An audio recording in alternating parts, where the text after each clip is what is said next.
নমস্কার। এখন আমি যে বিষয়টা বলবো সেটা হচ্ছে দীপান্বিতা অমাবস্যায় ভাগ্য ফেরাবেন কিভাবে। আগত দীপান্বিতা অমাবস্যা ও চতুর্দশীতে কর্ম করে জীবনে সমৃদ্ধি আসবে কিভাবে।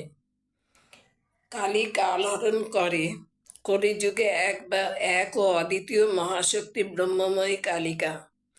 দশ মহাবিদ্যার প্রথম বিদ্যা কালিকা দেবীর রূপ বর্ণনায় বলা হয়, দেবী ধর্ম অর্থ কাম ও মোক্ষ দায়িনী দেবী, একমাত্র কলিযুগের গতি। দেবী যে হাতে বড় অভয়দান করছেন সেই দিকে দাঁড়িয়ে যদি চাওয়া যায় জগতের সুখ, তাহলে মাতা প্রদান করেন। অপরদিকে যে হাতে মুন্ড ও খড়গ আছে সেদিকে জ্ঞান ও ধর্ম, সংসার থেকে মোক্ষ লাভ করা যায়।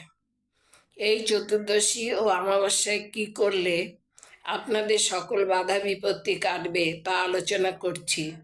শাস্ত্র মতে চতুর্দশীর দিন 14 প্রদীপ দান ও 14 শাক ভক্ষণের নির্দেশ দেওয়া আছে। তবে এই দিনটি একটি বিশেষ দিন। এই চতুর্দশীর পূর্ব দিন ধনত্রয়োদশী, বছরে একবার মাত্র কুবেরের পুজোর দিন, যাকে আমরা ধনতেরস বলে অভিহিত করে থাকি। ওই দিনটা একটা মহান দিন।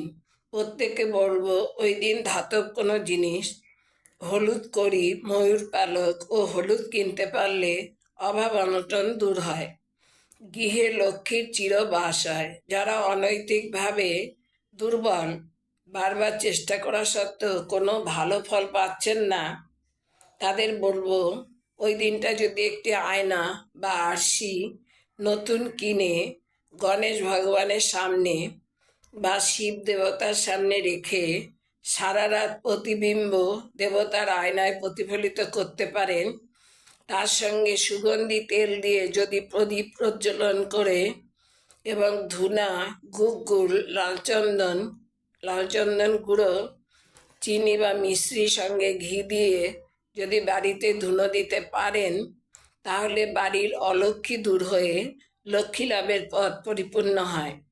ওই দিন যদি প্রভাতে অশ্বত্থ বৃক্ষে জল দান ও সন্ধ্যায় 3টি ঘৃতপ্রদীপ গৃহে দান করতে পারেন, তাহলে সমস্ত শান্তি ফিরে আসবে।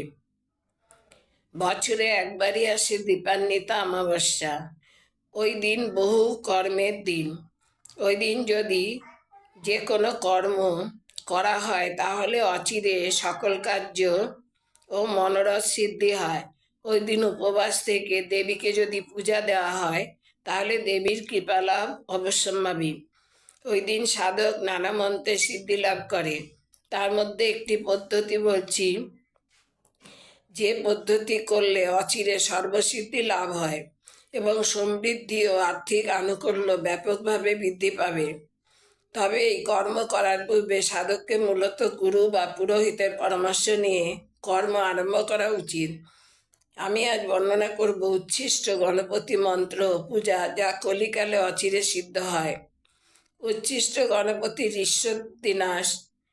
ঋষ্যদ্বিন্যাস আবশ্যিক ন্যাস ও অশ্বশ্রী দ্বাদশাক্ষর উচ্ছিষ্ট গণেশ মন্ত্রস্য মনু ঋষি বিরাট ছন্দ উচ্ছিষ্ট গণপতি দেবতা গং বীজং সাহা শক্তি হরিণ কিলকম অখিলপ্তয়ে জপে বিনিয়োগ।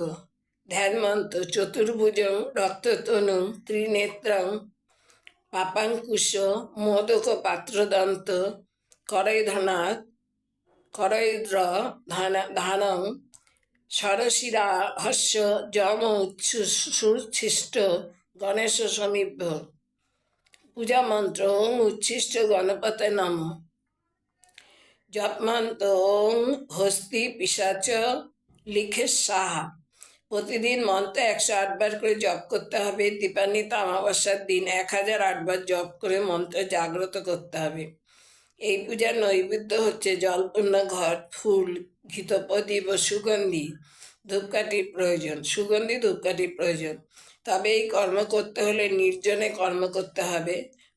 পরিশেষে বলছি, সকলে জগন্মাতার কৃপায় ভালো থাকুন, সুস্থ থাকুন। হরি ওম শান্তি। আজ এই পর্যন্ত।